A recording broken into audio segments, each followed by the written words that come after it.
Hello and welcome student, study रूप में आपका स्वागत है। और हम लोग ईवीएस की क्लासेस अपनी ले रहे थे।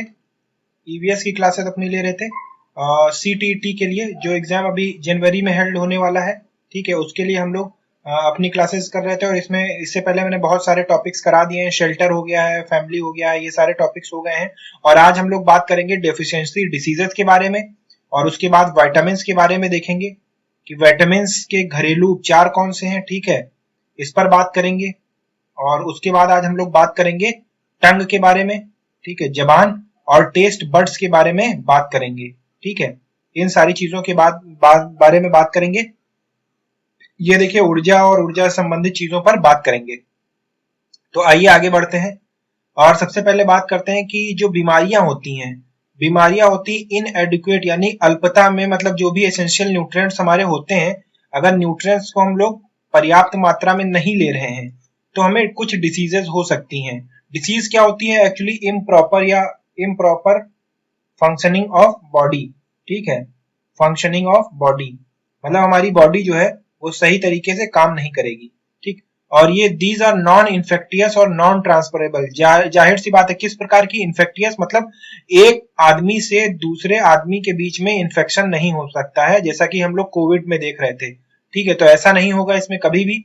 और ये नॉन ट्रांसमिसिबल है, मतलब इन्फेक्शन भी नहीं होगा और एक आदमी से दूसरे आदमी पर जाएंगी भी नहीं। ठीक, देखिए, जैसे विटामिन सी का लैक से स्कर्वी होता है, रिकेट्स होता है, lack of vitamin D anaemia होता है, आयरन डिफिशिएंसी, ये सारी चीजें मैं आपको बता चुका था। लेकिन उसमें से कुछ रह गई हैं। ठीक है, कुछ रह गई हैं। और टेस्ट बड्स ये नहीं बताया था, तो उन सारी चीजों को भी आज हम लोग कवर करेंगे। तो विटामिन डेफिशिएंसी कितने प्रकार की होती है? विटामिन डेफिशिएंसी देखिए, vitamin are required in very small amount, so called as micronutrients. और main functions of vitamin is to protect our body against disease. ठीक है, यानी एक तरीके से इम्यूनिटी प्रदान करती है, इम्यूनिटी। ठीक है, इम्यूनिटी प्रदान करता है विटामिन। रोग प्रतिरोधक क्षमता। ठीक, रोग प्रतिरोधक क्षमता, प्रतिरोधक क्षमता प्रदान करता है। ठीक है, तो ये एक तरीके से प्रदान करते हैं विटामिन हमको। आइए देखते हैं। ठीक है, क्या क्या होता है। तो विटामिन ए से देखिए, विटामिन ए के सोर्स कौन कौन से हैं? दूध है, बटर है, चीज है, मछली है, अंडे हैं, सब्जियां हैं। पपीता विटामिन ए का स्रोत है, आम विटामिन ए का स्रोत है। और इसकी डिफिशियंसी से क्या होता है? नाइट ब्लाइंडनेस हो जाता है। ठीक है, और उसके बाद विटामिन बी देखते हैं। तो इसमें मतलब बहुत सारी चीजें होती है, जैसे बी1। ठीक है, इसको किस नाम से कहते हैं? फिर बी2 है, और उसके बाद बी3 है, और उसके बाद बी5 है, बी6 है, बी12 है। ठीक है, ये सारी चीजें मैं आपको पिछले वीडियो में बता चुका था। और इनको किस नाम से जानते हैं ये सब भी मैं पिछले वीडियो में आप लोगों को बता चुका हूं। आज यहाँ पर हम लोग सोर्सेज देख रहे हैं। तो विटामिन बी से बेरी बेरी होता है। उसके बाद विटामिन सी है। विटामिन सी में देखिए सिट्रस फ्रूट्स हैं, जैसे आंवला है, ऑरेंज है, लेमन है, टोमेटो है, पाइनएप्पल है, लीफी वेजिटेबल है, स्प्राउट है।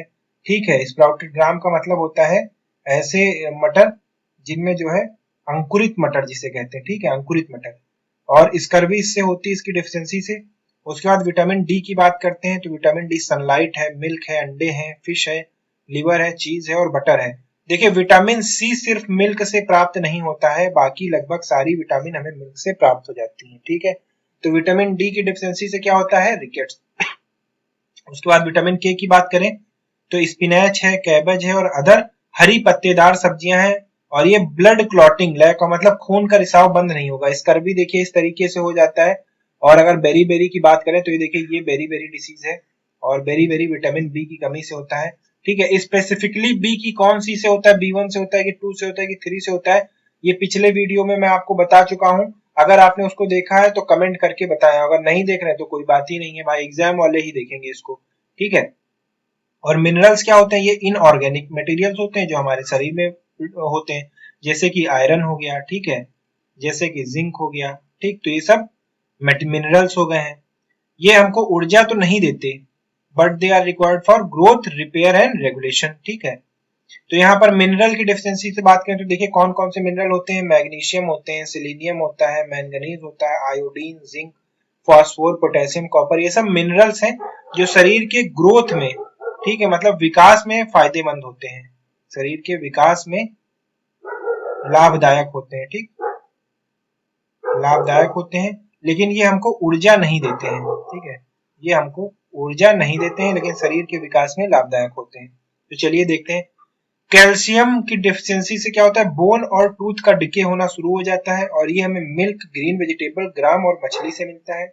फिर आयोडीन से देखिए, गॉइटर यानी घेंघा या कंठहार रोग जिसे कहते हैं, ठीक है, कंठहार रोग जिसे कहते हैं, वो हो जाता है। उसके बाद आयरन की डेफिशिएंसी से अनीमिया हो जाता है, और मैंने आपको पिछले वीडियो में बताया था कि लगभग 50% महिलाएं अनेमिक होती हैं, ठीक है, हमारे भारत देश में। तो पोषण का स्तर इतना गिरा हुआ है, ठीक है, तो पोषण का स्तर पोषण के लिए बहुत जरूरी है, ठीक। उसके बाद देखिए ये गॉइटर है, गॉइटर में थायराइड ग्लैंड इंलार्ज हो जाता है, तो इसलिए घेंगा बन जाता है। उसके बाद फास्फोरस देखिए दाल और पल्सेस और मोटे अनाज से मिलते हैं। टीथ एंड वीक बोन्स इससे बनते हैं हमारे, ठीक। उसके बाद देखते हैं डेफिशिएंसी ऑफ कार्बोहाइड्रेट्स और डेफिशिएंसी ऑफ प्रोटीन्स, ये मोस्ट इंपॉर्टेंट है, इसमें आपको डिफरेंस करना आना चाहिए, ठीक है, डिफरेंस करना आना चाहिए। देखिए मरासमस के जो सिम्टम्स हैं वो कार्बोहाइड्रेट, ये जो है ये कार्बोहाइड्रेट्स की वजह से होता है, और अफ्रीका में देखिए बहुत ज्यादा पाया जाता है, क्योंकि अफ्रीका गरीबी से तंग है, ठीक है। श्रंकन बॉडी विथ नो फैट और less fat, ribs stick out, ये देखिए इसकी जो ये हड्डियां हैं ये दिख रही हैं, रिब्स, और skin hang loose over the bones, loss of hair, ये देखिए इसके बिल्कुल भी कोई बाल नहीं है। उसके बाद देखते हैं प्रोटीन की कमी से क्या होता है, तो क्वासिकोर प्रोटीन की कमी को कहते हैं, ये रहा। और देखिए स्वेलन स्टमक यानी पेट का बाहर निकल आना, ये प्रोटीन की कमी से होता है। और स्केलेटल बॉडी, ये देखिए इसकी मतलब हड्डी ढांचे जैसी बॉडी है। Discoloured hair and patchy skin, ये सब प्रोटीन की कमी से होता है, ठीक है, प्रोटीन की कमी से बच्चों में होता है, ठीक। तो इसको मोस्ट इंपॉर्टेंट याद रखिएगा, ये आपको पता ही होना चाहिए। उसके बाद आइए देखते हैं हम लोग रेमेडी, ये कुछ घरेलू नुस्खे हैं, ठीक है, घरेलू नुस्खे हैं। अगर बुखार आए तो देखिए चाय जो फेंगू ग्रीक के पत्ते होते हैं उसको लेना पड़ता है।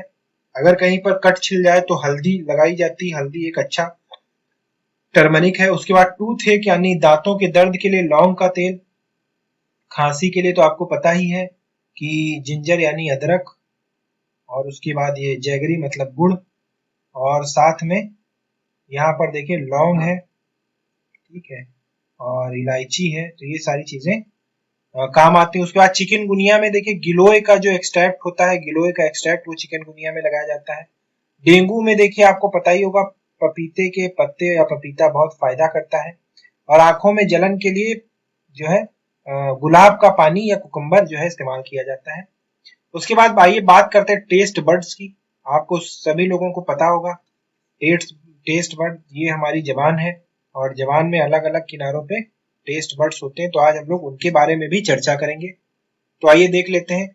सबसे ऊपर अगर बात करें तो देखिए सबसे पहले तो यहाँ पर बिटर रहता है, ठीक है, ये मोस्ट इंपॉर्टेंट फिगर है, आपको ये फिगर याद होना चाहिए, ठीक है। अभी देखिए 66वीं बीपीएससी में एक क्वेश्चन पूछ लिया गया था कि जो स्वीटनेस है, ठीक है, वो कहां पर है, स्वीटनेस कहां पर होती है, तो यहाँ पर देखिए स्वीटनेस कहां पर होती है, आगे होती है, अग्रभाग में होती है, ठीक है, अग्रभाग में। तो ये क्वेश्चन देखिए पूछ लिया गया था, ये बीपीएससी का पेपर अभी 27 दिसंबर 2020 को हुआ है, ठीक। तो पहला देखिए बिटर यहाँ पर होता है, और सोर यानी खट्टा यहाँ पर होता है, नमकीन यहाँ पर होता है, और स्वीट अग्रभाग में होता है, ठीक है। तो ये एकदम कॉन्सेप्ट क्लियर रखिएगा, ठीक, ये कॉन्सेप्ट एकदम क्लियर रखिएगा। जबान का ये जो जीभ है हमारी जिह्वा, इसका ये जो फिगर है ये आपको एकदम याद होना चाहिए, ठीक है।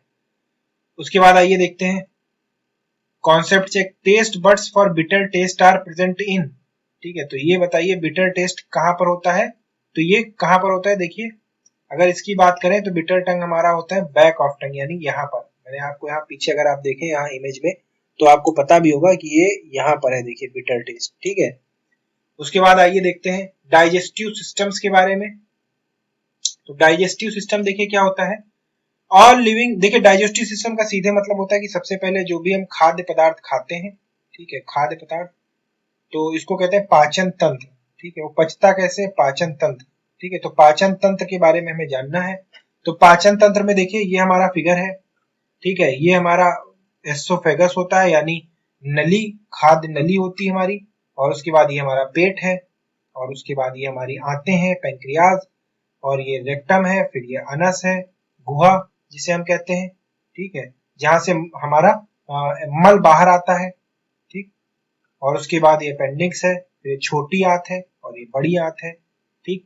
और उसके बाद ये हमारा गॉल ब्लैडर, ठीक, ये हमारा गॉल ब्लैडर है, और ये लार्ज इंटेस्टाइन। तो ये इसका फंक्शन है।